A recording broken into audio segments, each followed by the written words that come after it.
So, చూస్తే అంటే మీరు చెప్పినట్టు పొలిటికల్ డ్రామా అన్నారు. ఔట్ సైడ్ అంటే ఇప్పుడు ప్రెజెంట్ లాస్ట్ టైమ్ జరిగినప్పుడు మనం చూడొచ్చు. పొలిటికల్‌గా కూడా మీరు ఆళ్ళ వైబ్స్ ఇవన్నీ చూడాలి. వాళ్ళు చూసి నేర్చుకోవాలి అని చెప్పేసి చెప్పారు.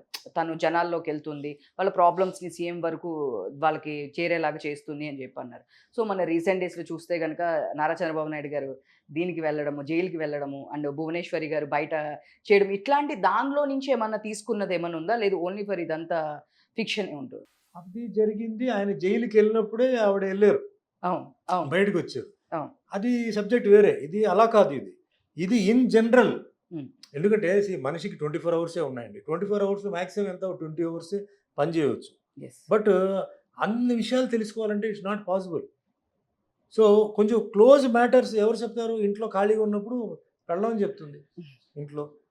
సో, కొన్ని విషయాలు వైఫ్ దగ్గరికెళ్ళిపోయి డిస్కస్ చేస్తే పెండింగ్ పెట్టకుండా అప్పుడు మ్యాటర్స్ తొందరగా సాల్వ్ అవుతాయి. ఫాస్ట్‌గా మూవ్ అవుతాయన్నది ఆయన కాన్సెప్ట్.